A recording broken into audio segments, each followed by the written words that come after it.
Bolsonaro quer o salário mínimo de R$ 1.088 em 2021. Essa proposta do novo valor foi enviada hoje ao Congresso e significa um aumento de apenas R$ 43 sobre o valor de hoje, que é R$ 1.045. O Brasil perdeu 5 posições no IDH, o Índice de Desenvolvimento Humano. Esse relatório foi publicado hoje pelo Programa de Desenvolvimento da Organização das Nações Unidas. Numa relação de 189 países, o Brasil aparece agora na posição 84, atrás da Argentina, Chile, Uruguai, Peru e Bolívia.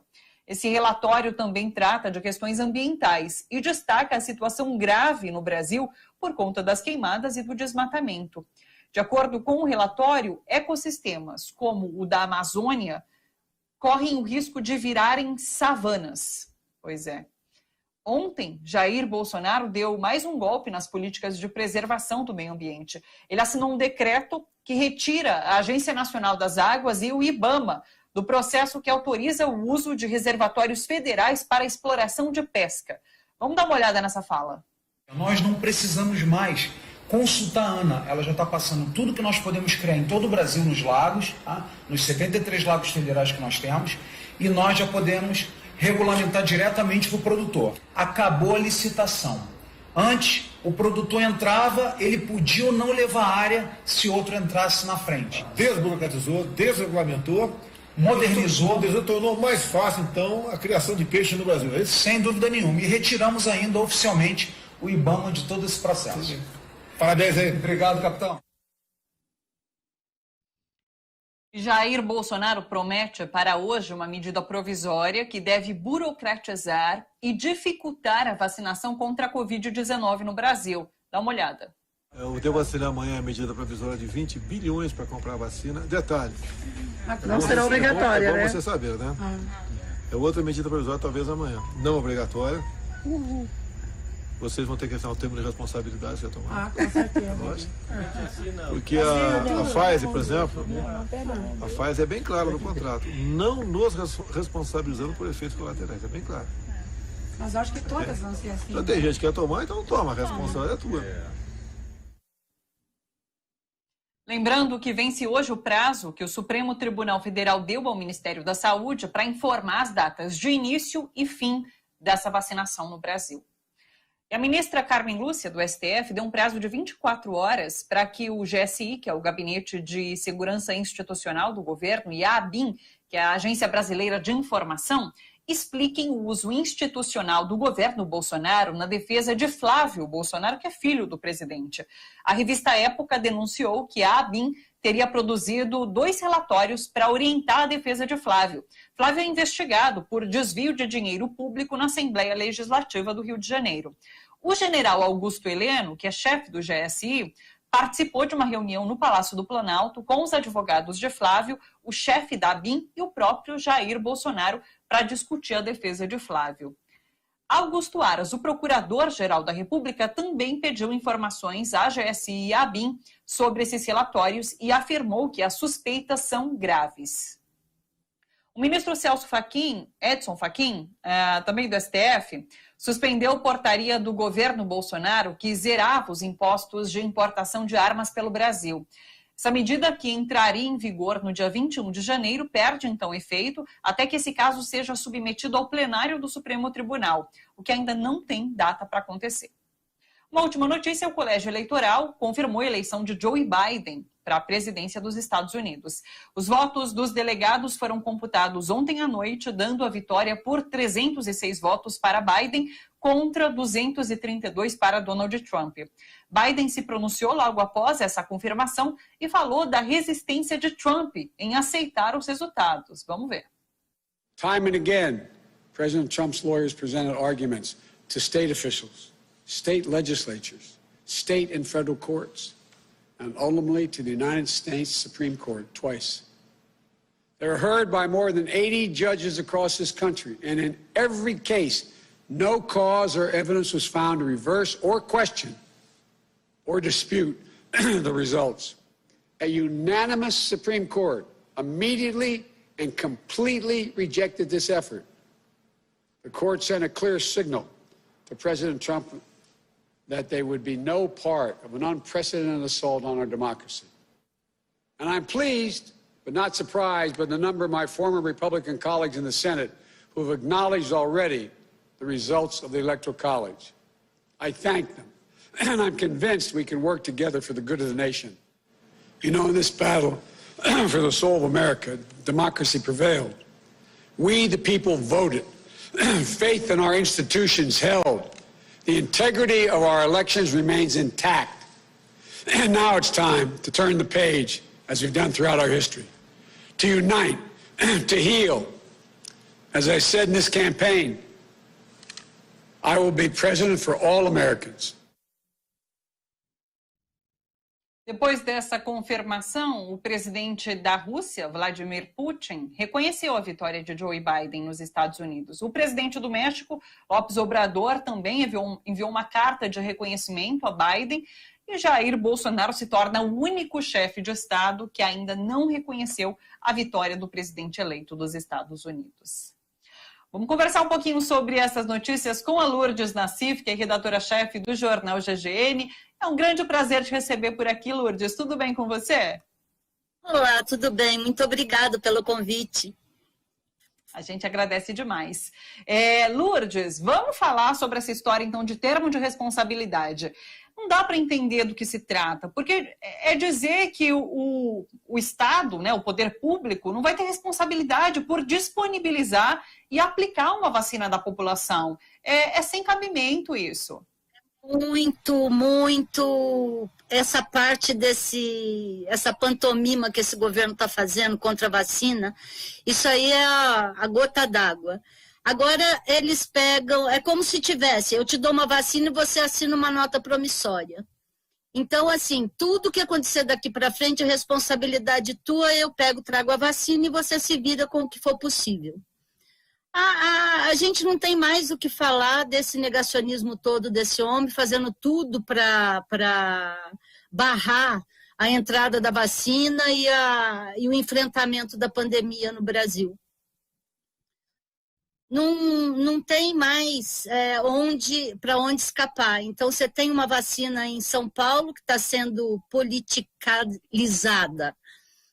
Dória e Bolsonaro em queda de braço. Você tem a da Pfizer, que é uma vacina que é extremamente dificultosa para chegar nos rincões. Como que você vai mandar uma vacina que precisa de uma geladeira especial para Rondônia, para o Amapá? Muita dificuldade. E aí, junte-se a isso o termo de responsabilidade. Então, a pessoa vai ficar muito mais amedrontada de encarar uma vacina nesses tempos que a gente está vivendo agora. Porque qualquer vacina que a gente toma, os médicos... eles explicam sobre possíveis efeitos colaterais. Daí você assina um termo de compromisso para quê? Para se você for procurar ajuda médica depois, tendo algum efeito colateral, você vai ser responsabilizado por aquilo? Não faz sentido. Não faz sentido. E outro, o mundo inteiro está abraçando a causa, porque é preciso sair disso que nós entramos. Todos os governantes estão dando maior apoio para que a sua população possa ter confiança e se vacinar. E até os Estados Unidos, que enfrentou o negacionismo do Trump, já 70% da população se diz pronta para ser vacinada. E agora aqui ele diminuindo a capacidade do povo de entender a importância da vacina. É muito complicado isso. Ontem eu conversava com a Sinara Menezes, do Socialista Morena, e ela, inclusive, chama atenção para esse alto índice aqui no Brasil de pessoas que se mostram contrárias à vacina, que dizem que não vão tomar a vacina. E essas posturas do presidente, essas falas do presidente, é claro que alimentam esse negacionismo na população. Hoje eu também ouvi uma fala do presidente do Banco Central, falou que é melhor para a economia, é melhor você vacinar do que voltar a um lockdown, voltar a medidas de confinamento. Então, para a economia faz bem vacinar. Faz, mas ele colocando um termo, se eu tenho que calcula, eu tenho dúvidas quanto à eficácia da vacina, ou a minha tia do WhatsApp me mandou um alerta que ela modifica o DNA, então eu já tô sendo bombardeado por um monte de informações incorretas, um monte de fake news que vão atrapalhando a minha cabeça. Eu sou um cidadão comum. Aí vem o presidente e fala, vamos comprar a vacina, dá 20 bilhões para a vacina, que não chega nem perto da necessidade do país, mas já é um começo. E fala que o cidadão tem que assinar um papelzinho para dizer que está sabendo que o que vier dali para frente não é lucro, é obrigação dele assumir. Gente, ninguém vai tomar dos que estão sendo bombardeados. Sabe, uma parcela imensa da população não sabe nem a que veio mais com conta desse imbróglio que esse homem está metendo a gente. Sim. Vamos sair dessa pandemia... Oi? Pode completar. Não, eu falando que a gente vai sair dessa pandemia só empurrado, porque o poder público não ajuda. Inclusive, já fomos empurrados para essa discussão por conta do governo Dória, né? Porque se não fosse a Coronavac prestes a ser distribuída em São Paulo, a gente nem teria um plano de imunização, né? Então, realmente, empurrados cada vez mais. Tem isso também. Agora, vem o Mandetta e diz que o plano de imunização feito pelo Ministério da Saúde é o plano normal de gripe. Então assim, nem fingir que trabalham, gente, em prol da população, fazer um plano, eles têm técnicos lá, o que eles fizeram com esses técnicos? Gente que trabalha com a distribuição de vacina todo ano, são concursados, eles são de carreira, eles estão dentro do Ministério da Saúde. Cadê esse povo? Eles estão barrando todo mundo de trabalhar, que é para poder... O quê? Higienista a política deles, morremos todos nós velhos, e daí fica quem sobreviver, eles reconstrói o país. Mas que coisa! Esse governo genocida, realmente. Genocida, essa necropolítica desenvolvida por esse governo, né? Ô Lourdes, deixa eu aproveitar também para falar com você sobre esse outro assunto, que também é uma catástrofe, mas enfim, sobre essa situação em relação à ABIN e ao GSI. Então, agora a gente tem o STF e a PGR pedindo explicações a esses órgãos sobre esses relatórios que teriam sido feitos para a defesa de Flávio Bolsonaro. É escandaloso, realmente. É uma investigação necessária para se entender o que aconteceu, esse uso privado de um bem público.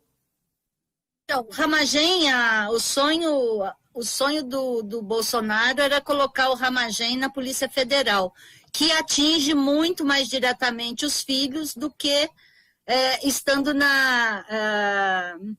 o que dizer, a Polícia Federal está pegando pesado com os filhos do Bolsonaro. Então, se tivesse o Ramagem, que é o atual diretor da ABIN, na Polícia Federal, ele estaria muito mais resolvido. Então, agora entra esses dois relatórios da ABIN para ajudar a defesa dos filhos do Bolsonaro. É o Ramagem, é o menino do Bolsonaro. Então, ele está cumprindo o papel dele ali na ABIN, que ele deveria cumprir na Polícia Federal e foi impedido naquela época de assumir. Então, a gente tem mais do mesmo. O Bolsonaro não está ligando nada para a população. Tirando os filhos dele, o que acontecer com o povo é lucro. Depois a gente vê, sabe? Não tem preocupação, não tem preocupação de estadista. Ele é um pai de família, ele quer os meninos dele bem resolvidos. É um escândalo dos grandes. Agora vamos ver se a PGR banca esse pedido ou se o Aras vai brincar de esquecer na gaveta, né? E o que você acha que vai acontecer? Você acha que Augusto Aras vai comprar essa briga, vai fazer esse enfrentamento? Eu acho que, por pior que algumas pessoas sejam, existe o medo de ser condenado pela história, entrar para a história como uma coisa ruim, muito ruim demais. Eu acho que todo mundo tende a preservar o mínimo do seu currículo para a posteridade. Eu acho que o governo Bolsonaro chegou num grau tal de disfarçatez que pode ser que o Aras segure essa onda, mas é achismo, porque a gente não sabe o tipo de pressão que se tem, a gente não sabe o tipo de coisa que vai ter. Eu acho que ele banca essa, porque o governo Bolsonaro já não é currículo para ninguém. Então, lutar contra o governo Bolsonaro passa a ser um currículo um pouquinho mais aceitável. E ficando esclarecida essa participação da ABIN nessa defesa de Flávio Bolsonaro, isso configura daí um crime de responsabilidade, pelo que eu tenho visto, não tenho certeza. Pelo que a gente tem visto é isso. E daí poderia alimentar de novo a abertura de processo de impeachment, que seria encaminhado, enfim, ao STF. A gente volta a discutir essa possibilidade de impeachment de uma forma mais concreta? Existe isso. Olha, o que está acontecendo com o governo Bolsonaro desde o seu primeiro dia, o que a gente tem visto desde o primeiro dia, ou seja, uma coleção de absurdos, de crimes de responsabilidade, de toda sorte, e nada aconteceu até agora. São 58 pedidos de impeachment que o Maia segurou na Câmara. Por que segurou? Daí, a gente lendo uma crítica, porque o nosso trabalho é mexer com a notícia, a impressão que fica é que mercado pedindo para segurar isso até o final do ano, porque se for até o final do ano, pode ter o impeachment de Bolsonaro, mas daí deu 2 anos, não tem eleição. Então mantém-se essa política de entrega do país, essa política de acabar com direitos sociais dos trabalhadores. Então a impressão que dá é que estão empurrando com a barriga até o final de dezembro para cumprir os 2 anos, não ter possibilidade de nova eleição e o mercado manter a sua ascendência nesse governo com outra cabecinha pensante ali sentado na cadeira, mas sem a definição do povo de quem seria, né? Sim, o que realmente atende aos interesses desse mercado, né? Agora, o tal mercado. Agora, em relação a isso também, quando a gente fala de mercado, nessas desigualdades criadas nesse governo, a gente tem também agora o resultado de queda nesse índice de desenvolvimento humano, né? O Brasil atrás de vários países agora aqui da América do Sul. A isso se junta a questão do salário mínimo sem aumento real, essa proposta de Jair Bolsonaro. Tem o desmonte das políticas de meio ambiente aqui no país. Então, o que muitos dos jornalistas com quem eu converso falam, a gente não chega até 2022, o Brasil não chega até 2022 com esse governo. Tá demais.